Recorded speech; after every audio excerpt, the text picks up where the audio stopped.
Welcome back to Community Conversations. I'm your host, Steve Mantis, and our guests today are from Hospice Northwest, Joan Williams, the Executive Director, and Sue Raynack, one of the volunteers. Mm-hmm. Now, from what I understand, it's coming up to, or it's going to be when the show airs, Hospice Week, or Awareness Week, or something like that. Tell me a little bit about that. Okay, I think I'd just like to clarify the meaning of the word hospice, because many people are under the misconception that hospice is a place you go to die. Right. And in fact, that's not the way we use the term. It's not the actual meaning of the term. It's a philosophy and the principles that adhere to a type of care called hospice palliative care. And that is a type of care that is based on comfort and management of symptoms, and assisting all aspects of the person. So it's holistic care. So Hospice Palliative Care Week is a week to build awareness about what hospice palliative care is. It's coming up May 3rd to May 9th, and we have an event to kick it off. On May 3rd, Sunday, we have our annual Hike for Hospice, which is a fundraising and awareness building event. It's a hike around Boulevard Lake, and it's a very fun event, and there's lots of exciting activities. Sue is not only one of our primo palliative care and grief and bereavement volunteers, but also a Hike for Hospice committee member, and has been very involved in the planning for the event. Mm-hmm. Well, Sue, tell us a little bit more about that event. What actually happens on the day? It was May 3rd, eh? Yes, on May 3rd we start out with the opening ceremonies, and we have a lovely remembrance and where we spend time at the bridge on Boulevard, and they hold a rose and put it over the edge of the bridge in memory of a loved one, which is always a really nice way to start it out. And then we start on the walk, and some people dress up, and some people have large troops with them, and some people just walk alone. And we accept all walkers, so anybody that wants to come and get involved, they can. But there's also people who are buskers who are going to be singing for us or doing magic tricks or along the way, and everyone's really cheerful and having lots of fun usually, and especially with as the costumes come through. We talk about, we use information, we use the opportunity to educate people and talk about aspects of hospice care while they're walking through. And then there's also a dime auction that we're hoping, so many wonderful prizes. Our supporters have been fabulous about supporting us with all kinds of wonderful prizes, and so there's lots to choose from.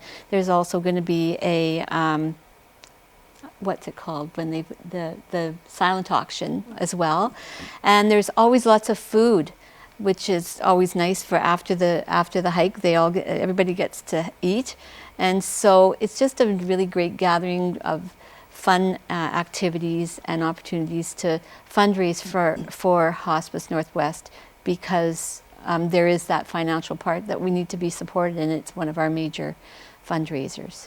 So if people want to sign up and participate, it sounds like there's a remembrance part where people might have a personal remembrance, but it's open really to anyone who wants to participate. Absolutely, and you can get any information from our website. If you go to www.hospicenorthwest.ca, you'll find information there that will help you sign up.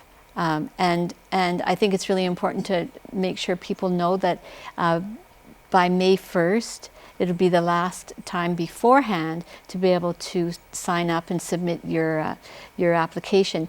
But that on site on the day of the walk, we also welcome walkers, and they can sign up at that time as well. So there'll be costumed people, there'll be people carrying signs, there'll be people that are just walking in their regular jogging clothes, and it's okay. However you come to us is great. There's lots of activities and things of interest for everybody. And is that rain or shine? That's rain or shine. Winter coats or boots and yeah, I know today whatever. It's snowing outside. Oh my God! So we've been there in our shirt sleeves, and then there's been times where we've had our winter coats on. So, right on. But And you have another event coming up as well during the week. Yes, and I first just want to mention that we also have a hike in a couple of regional communities. This is the second year for Geraldton to have their hike for hospice, and they do an awesome job. Marathon and Nipigon also Terrific. are hiking. And yes, we have another event during Hospice Palliative Care Week. We are partnering with the newly formed Regional Palliative Care Program to offer a public education event on Thursday, May 7th at 7 p.m. We have an advanced care planning panel. So this is a panel of people that will talk about the importance of advanced care planning. And that is appointing your power of attorney, your substitute decision maker. Okay. Actually, Sue is on that panel. Sue is the hospice volunteer on that panel. We also have a family caregiver. We have a lawyer, Dave Shannon will be there, a palliative care physician, the social worker who's the coordinator of home care and end-of-life care at the CCAC, and then our bioethicist, Michelle Elaine, will also be there to talk about the ethical issues of substitute decision making and advanced care planning. It's a really important part of how people prepare and how families experience the journey. We really encourage open conversations. One of the reasons we're here, one of the reasons our agency exists. We want to normalize death and dying. I like to consider it a common experience. Not that it's not an overwhelming, incredibly important experience, it is, but it's common to all of us. Mm-hmm. We're all going to die, and 99.9% of us are going to lose someone we love. And so we're going to go through the experience of grief and bereavement and death and dying. And the more prepared we are, the easier. It's never going to be easy, but we can simplify it somewhat for ourselves without complicating it with lack of preparation. So that's on May That's on May 7th. That's May on 7th? Thursday evening at the Georgian Room. There's no cost and there's no registration process. So just come out and learn about advanced care planning. And so that could be people that are seeing their own deaths in the near future who are doing planning, but also family members who are really involved in that preparation piece as well. And again, this is everybody's issue. We're all going to die, and everybody should prepare for advanced care planning because we never know when it's going to be our time. And if we have the conversation and we make our family members aware of what we want at the end of life, then they will be empowered to make that happen for us and not to have to make decisions in isolation of knowing what we would have wanted. We're out of time.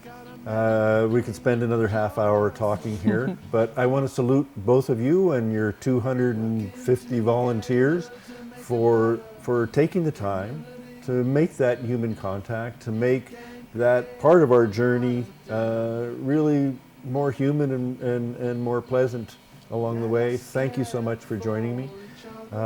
Please tune in next week as well, and we'll have another interesting guest, and please stay safe. Thank you so much.